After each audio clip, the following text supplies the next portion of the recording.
विद्यार्थियों, आज हम फर्स्ट ईयर मैथ का दूसरा चैप्टर शुरू कर रहे हैं। इसका नाम है रिलेशन एंड फंक्शन। तो यहाँ पर अभी तक हमने सेट्स के बारे में पढ़ा है और अब हम ये समझेंगे कि जैसे अगर कोई दो सेट्स हैं तो क्या हम पहले सेट के जो सारे एलिमेंट हैं और दूसरे सेट के भी एलिमेंट्स को एक निश्चित तरीके से रख सकते हैं क्या? और अगर निश्चित तरीके से रख लें तो क्या उनमें कुछ संबंध को ढूंढ सकते हैं? और संबंधों को भी ढूंढ लिया तो क्या एक विशेष प्रकार के संबंध को ढूंढ सकते हैं, एक विशेष नियम का पालन करने वाले को, अर्थात कि फलन को हम समझने की परिभाषा को भी, इसकी फलन की परिकल्पना को भी समझने का प्रयास करेंगे। तो हमको कुछ चीजें यहाँ पर इस चैप्टर में समझनी है। तो सबसे पहले जो चीज समझनी ऑर्डर्ड पेयर। ऑर्डर्ड पेयर का मतलब होता है क्रमित युग्म, यानी कि एक ऐसा पेयर जो कि जिसका एक क्रम निश्चित है इस प्रकार का। अब कहोगे यार क्रम तो ऐसे नहीं आगे पीछे होते रहते हैं, नहीं, यहाँ पर आगे पीछे वाला क्रम नहीं है। इसमें जो पेयर होंगे उसमें क्रम निश्चित होंगे। जैसे मैं आपको बताऊं, जैसे कुछ नाम होते हैं, जैसे आपने देखे राधे श्याम, जैसे आपने नाम देखा लक्ष्मी नारायण, जैसे आपने नाम देखा उमा शंकर, जैसे आप और कोई नाम ले सकते हो सीताराम। तो यहाँ पर ये जो नाम है इनमें हमारे देवी देवताओं के नाम हैं और इनमें सब में एक क्रम निश्चित है। पहले देवी का नाम आ रहा है, बाद में देवता का नाम आ रहा है, हमारे देवी देवताओं के नाम है। तो इस प्रकार से मिला के एक जो पेयर बन गए और उनके नामों से हमारे समाज में व्यक्ति जाने जाते हैं, लेकिन सब में एक पेयर निश्चित है कि पहले देवी का नाम है, बाद में देवता का नाम है।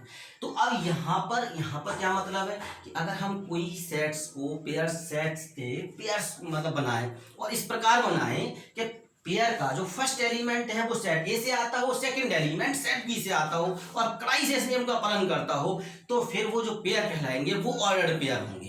एक चीज, और इसके बाद में दूसरी चीज हमको समझनी कार्टेशियन प्रोडक्ट।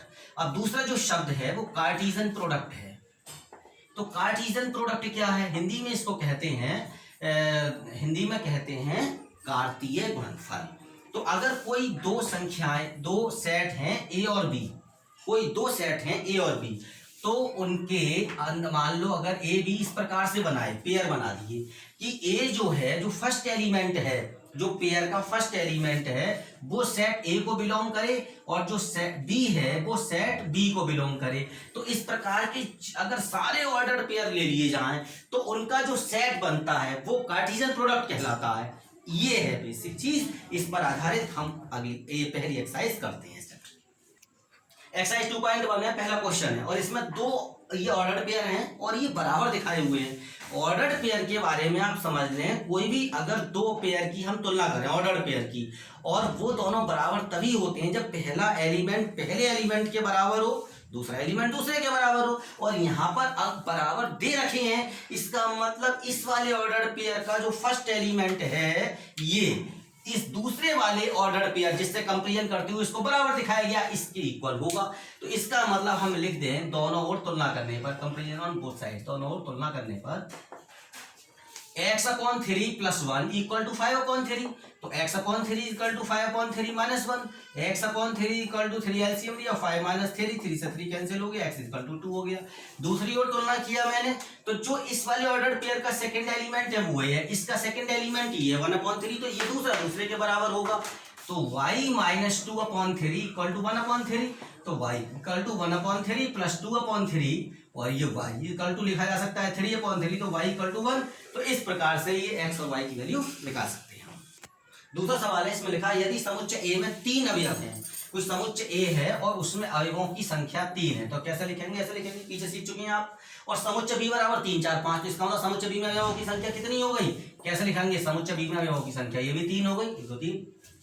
तो ए क्रॉस बी में अवयवों की संख्या ज्ञात कीजिए। तो यानी कि ए क्रॉस बी में अवयवों की संख्या निकालनी है।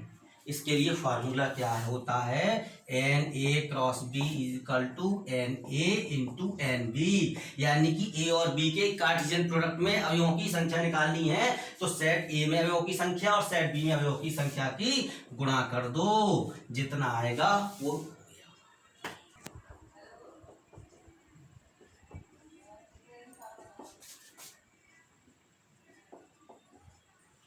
अब जैसे जी दिया है और जी में 7 8 है, जी और एच, एक में दोनों में जी लिख लिया, एक सेकेंड। तो जी है 7 8 और एच है 5 4 2, सॉरी H542 है। तो अब यहाँ पर क्या करना है, जी और एच, जी दिया है और एच हो गया, ये इन दोनों का कार्टेशियन प्रोडक्ट निकालना है। तो बहुत सिंपल सी बात है, बस एक दो बार आप समझ लेंगे आ जाएगा। जैसे ये जी का, पहले जी लिखा है यहाँ पर तो पहले जी का सेट लिख लिया, बाद में एच लिखा है तो बाद में एच वाले लिख लिए, वहां का निशान लगा दिया। अब आपको ऑर्डर्ड पेयर बनाने और इस प्रकार से बनाने हैं कि पहला एलिमेंट यहां से लेना और दूसरा एलिमेंट यहां से लेना, और सारे पेयर बनाने जितने भी बन सकते हैं, एक एक यहां से एक एक यहां से, जितने संभावित पेयर बन सकते हैं। जैसे ऐसे समझो, जैसे अगर ये लिखा है 7 8, ये जी है और ये एच है तो 5 4 2। तो अब मैं आपसे कहूं कि आपको पेयर बनाने हैं तो कैसे बनाओगे, एक यहां से लो एक यहां से लो, तो आप कहोगे 7 का 5 से पेयर बना सकते हैं, 7 का 4 के साथ पेयर बना सकते हैं, 7 का 2 के साथ पेयर बना सकते हैं। बहुत अच्छा सोचा। और ऐसे ही करके सोच लोगे 8 का, अगर तो 8 का भी 5 के साथ हो जाएगा, 4 के साथ और 2 के साथ। तो ये जैसे यहाँ पर देख लिया ना कि हम कहें क्या किन किन के साथ सब बन सकते हैं, कुल ये बन सकते हैं, तो इनको लिखना है। तो अब कैसे लिख लिया, जैसे यहाँ से 7 लिख लिया, ये 5 लिख लिया, फिर 7 लिख लिया, 4 लिख लिया, 7 लिख लिया, 2 लिख लिया, कोई ना बचेगा, सारे संभावित पेयर सब बन जाएंगे। अब यहाँ से लिख लो 8 5 हो गया, 8 4 हो गया और 8 2 हो गया। अब एक दूसरी बात देख लो, कोई बचा तो ना, ये देखना है, चेक कैसे करेंगे। इसमें जी में अवयवों की संख्या कितनी है, 2, और एच में अवयवों की संख्या कितनी है, नंबर ऑफ एलिमेंट्स 3, दोनों का गुणा किया 2 3 6। अब जरा इसके पेयर गिनना, 1 2 3 4 5 6। तो जी क्रॉस एच में, यानी कि ये कार्टेशियन प्रोडक्ट में, जी और एच के कार्टेशियन प्रोडक्ट में अवयवों की संख्या 6 आ गई, तो हमें क्लियर हो गया। अब दूसरी बात कही, एच क्रॉस जी दिखा है, एच की और जी में निकालना। अब किसे एच वाला पहले लिखा जाएगा, तो क्या हो गया 5 4 2, और जी वाला बाद में लिखा जाएगा, तो क्या हो गया 7 8। अब यहां जब आप लिखोगे तो देखो ये इसी प्रकार से आ गया, ये 5 4 2 और ये हो गया 7 8। तो कैसे बनाना, 5 का 7 के साथ पेयर बनाओगे, फिर 8 के साथ बनाओगे, और कैसे बनेगा, तो यहां पर कैसे बनाना, 5 7 और 5 8। और बताएं, अब देखो 4 है तो 4 का 7 के साथ बनाओ, 8 के साथ बनाओगे पेयर, 4 का 7 के साथ हो गया, 4 का 8 के साथ पेयर हो जाएगा। और देखे 2 है तो 2 का 7 के साथ, 2 का 8 के साथ पेयर, 2 7 और 2 8। तो इस प्रकार से अब एक चीज और देखने की जो आपको समझनी चाहिए, जैसे आपने यहां पर चेंज किया, जी क्रॉस एच था, क्रम बदला, एच क्रॉस जी हुआ, तो जितने भी ऑर्डर्ड पेयर यहाँ रखे हुए थे उसमें और इसमें अगर ध्यान दोगे तो ये बिल्कुल समझ लोगे कि सब ऑर्डर्ड पेयर का जो सीक्वेंस है वो चेंज हो गया, क्रम बदल गया। जैसे यहाँ पर 7 5 है, देखो ये 5 7 हो गया, ये 7 4 है तो यहाँ पर 4 7 आ गया है, देखो ये हो गया, 7 2 है तो ये 2 7 हो गया, 8 5 है तो 5 8 ये हो गया, 8 4 है 4 8 हो गया, 8 2 है 2 8 हो गया। तो जैसे ही कभी अगर आवश्यकता पड़े, मान लो सेट ए की सेट बी से कार्टेशियन प्रोडक्ट निकाला आपने, ए क्रॉस बी, अगले ही पल कोई पूछे बी क्रॉस ए, तो एकदम सारे ऑर्डर पेयर के जो क्रम है वो बदल जाएंगे। अब देखिए 3 अलग अलग स्थितियां दी हुई हैं चौथे सवाल में, और इसमें ट्रू फॉल्स का है, इसमें स्थिति जांचनी और ये देखना है कौन सी स्थिति में सत्य है कौन सी स्थिति में असत्य है। सबसे पहले देखें हम, P बराबर mn दिया, Q बराबर nn दिया है, और P क्रॉस Q दिया, यानी P और Q के कार्टेशियन प्रोडक्ट में दिया है mn और nn। बताओ बोले सत्य है या असत्य है। देखो बहुत सिंपल सी बात है, P में नंबर ऑफ एलिमेंट्स 2 हैं और Q में भी नंबर ऑफ एलिमेंट्स 2 हैं, P में भी 2 अवयव और Q में भी 2 अवयव, तो P क्रॉस Q में अवयवों की संख्या कितनी होगी, 2 गुणा 2 यानी कि 4। इसमें कितने अवयव दे रखे हैं, 2। जाहिर सी बात है कि ये प्रोडक्ट सही नहीं हुआ है, कार्टेशियन प्रोडक्ट सही नहीं है, तो ये कैसा कथन हो गया, असत्य हो गया, एक बात।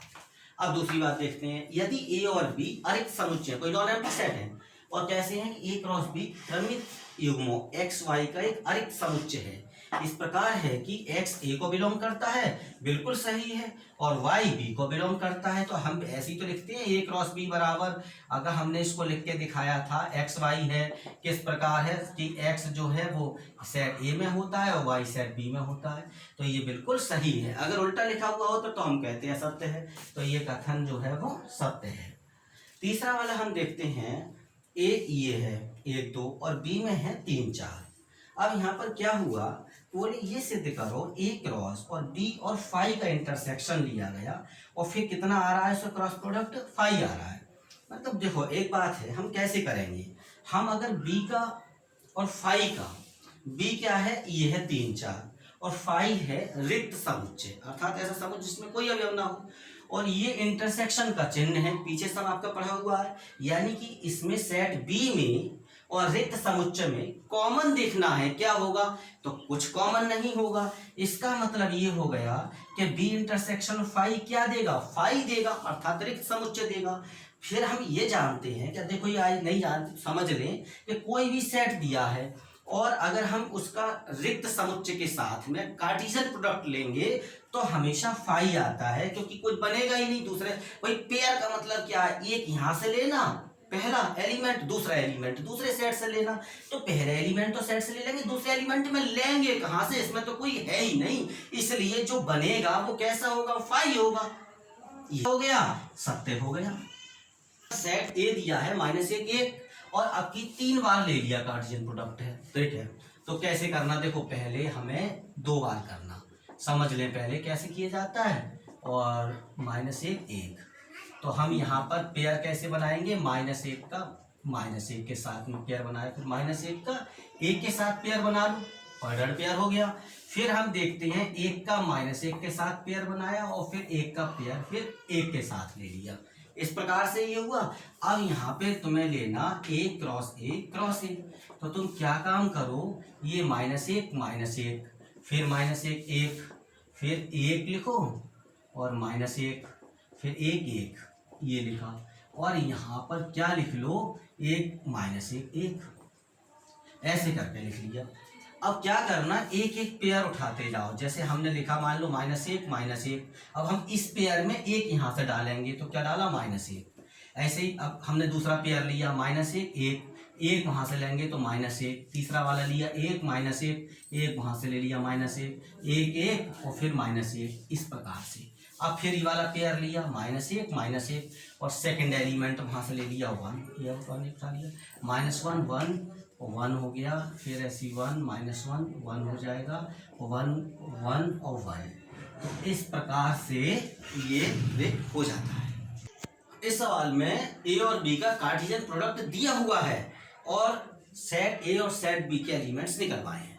देखो जब प्रोडक्ट दिया हुआ है और ऑर्डर्ड पेयर्स पे हम नजर डालें तो हम ये बात जानते हैं, जो हमने ऑर्डर्ड पेयर्स निकाले के हिसाब से, कि ये जो फर्स्ट एलिमेंट होते हैं वो किसके एलिमेंट होते हैं, सेट ए के, और जो सेकंड एलिमेंट हैं वो किसके एलिमेंट होते हैं, सेट बी के होते हैं। यहाँ से इसी हिसाब से तो हमने किया है, तो इसका मतलब ये है, स्पष्ट है कि ए और बी ये दो बने सेट ए के एलिमेंट, क्योंकि रिपीट तो होंगे नहीं, ए बी बी नहीं लिखा जाता, एक सेट में एक एलिमेंट को रिपीट नहीं करते हैं। अब जैसे ये बी है तो बी कैसे लिखोगे, एक्स वाई तो क्या 2 बार लिखेंगे, नहीं जी, एक्स वाई केवल 1 बार लिखेंगे। तो इस प्रकार से सेट ए के एलिमेंट ये होंगे, सेट बी के एलिमेंट ये होंगे। अगर आपको कंफर्म करना हो दोबारा से कार्टेशियन प्रोडक्ट लेकर देख लो, लाइन आ जाएगी। अब देखेंगे जैसे ABCD 4 सेट दिए हुए हैं और कहा ये वेरीफाई करना है, A cross B intersection C equal to A cross B intersection A cross C, और फिर A cross C B cross D का एक उपसमुच्चय है। हमने एक बार समझ लिया, आसानी से हो सकता है। अब में से मुझे ये करना है, मान लो A cross B intersection C बराबर A cross B intersection A cross C, तो मुझे चाहिए पहले B इंटरसेक्शन C। तो B इंटरसेक्शन C कैसे निकलेगा, अर्थात B और C में जो कॉमन है वो लो, तो 1 2 3 4 है इसमें तो B में, और C में हम देखें तो 5 6 है, तो जो B में है वो C में नहीं है और जो C में है वो B में नहीं है। इसका मतलब क्या हो गया, B और C का तो जो इंटरसेक्शन है, B और C का जो इंटरसेक्शन है वो 5 हो गया। अब अगर हम लेफ्ट हैंड साइड लिखें A cross B intersection C, अब आप ये समझ लो A आपका कुछ भी हो, जैसे A यहाँ पर A लिखा है 1 2 है, कुछ भी हो, लेकिन जब 5 के साथ में कार्टेशियन प्रोडक्ट लोगे तो फिर क्या आ जाएगा, 5 ही आएगा, लॉजिकल है। अब अगर हम इसके बाद समझें इस चीज के लिए, यहाँ पर A क्रॉस B क्या है, A क्रॉस C क्या है, तो देखो A क्रॉस B क्या बनेगा, A और B इन दोनों का क्रॉस प्रोडक्ट चाहिए, तो मैं सीधे सीधे लिख सकता हूँ 1 1 1 2 1 3 और 1 4, और बताएं ये 2 1 हो जाएगा, फिर 2 2 हो जाएगा, और फिर 2 3 हो जाएगा, और फिर 2 4 हो जाएगा। अब यहाँ पर ए क्रॉस बी हो गया और उसके बाद में है ए क्रॉस सी। तो अब ए क्रॉस सी में क्या लिखोगे, ए क्रॉस सी में है 1 5 और 1 6 और फिर 2 5 और 2 6। अब आपको लेना क्या है, दोनों का इंटरसेक्शन लेना है। तो a cross b intersection a cross c, यानी कि ए क्रॉस बी में और ए क्रॉस सी में दोनों में जो कॉमन है वो लिखें। तो अब हम देखें कि 1 1 है इनमें, नीचे में चारों में कहीं नहीं है। 1 2 कहीं नहीं है नीचे में, 1 2 1 3 नहीं है, 1 4 नहीं है, 1 4 भी नहीं है, 2 1 नहीं है क्योंकि 2 5 है या 2 6 है, 2 2 भी नहीं बनने है हिसाब, 2 3 का भी नहीं बनने है, 2 4 का भी नहीं बनने है। तो फिर इसका मतलब क्या है, जब कोई चीज कॉमन नहीं होती तो क्या बनाती है, 5। तो ये देखा आपने कि जो राइट हैंड साइड है इससे भी 5 आया, जो लेफ्ट हैंड साइड है इससे भी 5 आया। अब इसके बाद आगे की बात, उन्होंने कहा ये सिद्ध करो कि जो ए क्रॉस सी है वो बी क्रॉस डी का एक उपसमुच्चय है। तो ए क्रॉस सी तो ये हो गया, अभी मैं इसको लिखा रहने दूं, इसको नहीं मिटा रहा हूँ, ए क्रॉस सी को, और बाकी को साफ कर लेते हैं इसको। अब ए क्रॉस सी है ना, और दूसरी चीज क्या है, बी क्रॉस डी, ये बी क्रॉस डी। तो बी क्या है, 1 2 3 4 और डी क्या है 5 6 7 8, राइट लिख लिया। अब ऑर्डर पेयर कैसे बनेंगे, 1 5 1 6 1 7 1 8, फिर क्या हो जाएगा 2 5 2 6 2 7 और 2 8, फिर हो जाएगा 3 5 3 6 3 7 3 8 और फिर 4 5 4 6 4 7 और 4 8। अब यहाँ पर क्या है कि आप देखो, जैसे ए क्रॉस सी ए 1,5 है ये, तो ये 1 5 इसमें मौजूद है। जैसे आप देखो 1 6 है, यहाँ है, ये यहाँ भी है, 2 5 यहाँ है, 2 5 यहाँ भी है और 2 6 यहाँ भी है। इसका मतलब ए क्रॉस सी के चारों पेयर बी क्रॉस डी में मौजूद हैं और आगे तो हैं। इसका मतलब स्पष्ट है कि जो ए क्रॉस सी है वो एक सबसेट हो गया बी क्रॉस डी का। तो यही सिद्ध करना था। 2 सेट दिए हैं ए और बी, एक तो ए क्रॉस बी निकलवाया है, ए और बी का कार्टेशियन प्रोडक्ट, और पूछा है इसमें उपसमुच्चय की संख्या कितनी होगी। तो पहले अगर मैं ये निकालूं तो देखिए ये हो जाएगा 1 3 1 4, फिर 2 3 और फिर हो जाएगा 2 4, यानी कि जो अगर हम देखें तो ए क्रॉस बी में उपसमुच्चयों की संख्या हो गई 4, 1 2 3 4। ठीक, अब ये पूछा ए क्रॉस बी में उपसमुच्चयों की संख्या कितनी होगी। ए क्रॉस बी में उपसमुच्चयों की संख्या, उपसमुच्चयों की जो संख्या निकालते हैं किसी भी सेट में। अब कोई सेट ए है जैसे, और उसमें मान लो n एलिमेंट हैं, तो उसमें उपसमुच्चयों की संख्या के लिए सूत्र होता है 2 की घात n, ऐसा पीछे आपको पढ़ाया है। तो यहाँ पे हो गया 2 की घात और n की जगह 4 हो गया, यानी कितना हो गया 16। अब अगर आपको उपसमुच्चय लिखने हो तो देखो भाई थोड़ा सा बड़ा काम है, एक एक पेयर करके ले लेना। पहले 5 हो गया, फिर एक एक पेयर करके हो गया, फिर 2 2 पेयर करके, फिर 3 3 करके और लास्ट में 4 हो जाएंगे। जैसा पीछे सिखाया आपने उपसमुच्चय लिखना, तो सभी लिखे जा सकते हैं। इस सवाल में ये कहा है कि कोई सेट ए है उसमें 3 अवयव होंगे, सेट बी में 2 अवयव होंगे, और ए जो उनका जो कार्टेशियन प्रोडक्ट है ना उसमें x1 y2 और z1 ये तीनों ए क्रॉस बी में मौजूद हैं। तो आपको सेट ए और सेट बी बताने हैं। देखो बहुत एक सिंपल सी बात है, अगर x1 y2 और z1 ए क्रॉस बी में मौजूद है, हमें बहुत सारे एलिमेंट नहीं पता कितने हैं, लेकिन ये कहा ये 3 पेयर जो हैं ये तो हैं ही मौजूद। अगर मैं इन 3 पेयर के आधार पर ए और बी का चित्र खींचने का प्रयास करूं तो क्या खींचूंगा, ए में कौन मिलेगा, ए मानी ए पहला वाला सेट है, यानी हर ऑर्डर्ड पेयर का जो फर्स्ट एलिमेंट होगा वो सेट ए का होगा, और ऑर्डर्ड पेयर का जो सेकंड एलिमेंट होगा वो सेट बी का होगा। तो इसके हिसाब से देखें तो एक्स जो होगा वो किसमें होगा, ए में, यहां से जो y होगा वो किसमें होगा, ए में, इसका जो z होगा वो किसमें होगा, ए में। सबके पहले सेट के होते हैं, यही इसीलिए तो ऑर्डर्ड पेयर है ये, और दूसरे 1 2 1 जी किसमें हो गए, बी में हो गए। तो अब एक बात है, जैसे 1 2 1 ना लिखोगे, क्या लिखोगे, 1 2 लिखोगे, ये जो लास्ट वाला 1 है वो नहीं लिखा जाएगा क्योंकि रिपीट नहीं होता है। तो सेट ए में अब आप देखो 3 एलिमेंट हैं, सेट बी में 2 एलिमेंट है, तो इसका मतलब यही होंगे हमारे नंबरों की संख्या इन्होंने दी हुई थी, उसके आधार पर भी हमारा ये हिसाब सही बनने आए। तो दोनों समुच्चय हमने निकाल लिए इस आधार, इस रीजनिंग के आधार पर। अब एक प्रश्न है कार्तीय गुणन ए क्रॉस ए में, यानी कि ए का ए से कार्तीय गुणन लिया गया है। ए क्रॉस ए का मतलब है ए का ए से, यानी ए की सेट है ए और उसका खुद के साथ में कार्तीय गुणन लिया गया है, उसमें 9 अवयव हैं, ठीक। अब उसमें आगे कहा जिनमें -1 0 और 0 1 भी हैं, यानी हमें ये देखने में आया -1 0 भी इस सेट ए क्रॉस ए में है और ये जो 1 0 है 0 1 ये भी इसमें है। ये दोनों ए क्रॉस ए का हिस्सा है। कौन कौन, -1 0 और 0 1। इसका मतलब ये हो गया, आप ये सोचें ए में क्या होगा, तो ये जब ए सेट ए का ए के साथ में लिया गया है, आपको कौन कौन दिखाई दे रहा है, 0 1, इसका मतलब इधर 0 रहा होगा, 1 इधर रहा होगा, तभी तो ये बना। फिर आपको दिख रहा है -1 0 -1 0, तो इसका मतलब ये होगा कि -1 का 0 के साथ है। अब एक बात सोचने की, ये सेट ये एक भी तो है इसमें, एक भी तो इसमें होगा, भले ही इसका पेयर नहीं दिख रहा है, जो पेयर दिख रहा है वो तो, लेकिन ये है तो एक में ही, एलिमेंट तो और भी हैं लेकिन हमें शो नहीं हो रहे, तो यहाँ पर एक भी ये -1 होगा, ऐसे समझो। तो तब हम इस 3 इसके 3 इसके कुल मिला के 9 अवयव बन जाएंगे।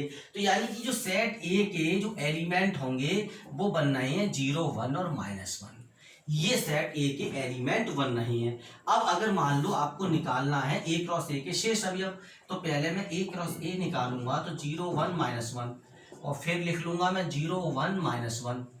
अब यहाँ इसके आधार पर 0 0 0 1 और 0 -1 और फिर 1 0 और फिर हो जाएगा 1 1 और 1 -1 और फिर -1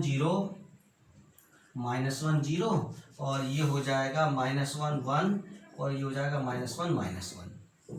अब इस प्रकार से जैसे कहा शेष अवयव, तो शेष अवयव का मतलब था जैसे 0 1 है तो 0 1 तो है ही है, -1 0 तो -1 0 ये था, ये तो है ही है। इन दो को छोड़कर जो बाकी बचे वो शेष अवयव हैं। तो इस प्रकार से आपने बच्चों ये एक्सरसाइज 2.1 को समझा है और इसमें आपने जो प्रमुख चीजें समझी वो एक तो चीज आप समझे, नई चीज थी आपके लिए क्रमिक युग्म यानी कि ऑर्डर्ड पेयर। वहीं आप सीखे कोई 2 सेट हैं तो उनका कार्तीय गुणन किस प्रकार से निकालते हैं। इसमें आपने ये सीखा कि 2 ऑर्डर्ड पेयर अगर समान हैं तो उनकी हम तुलना किस प्रकार से करेंगे, पहला अवयव पहले के बराबर था, दूसरा दूसरे के। अगर एक ही सेट के 3 बार गुणा किया जाए कार्तीय गुणन तो कैसे निकालते हैं ये भी आप सीखे। और इस प्रकार अगर कोई कार्तीय गुणन दिया हुआ है तो उसमें से उस सेट को कैसे निकाल सकते हैं यह भी आप सीखे। कुल मिलाकर ये जो पहली एक्सरसाइज है ये आगे की पूरा जो रिलेशन एंड फंक्शन है जिसको आप न केवल फर्स्ट ईयर में पढ़ोगे बल्कि सेकेंड ईयर में भी पढ़ोगे, ये बहुत महत्वपूर्ण एक्सरसाइज साबित होगी, इसलिए इसका बहुत ध्यान से इसका रिवीजन करें।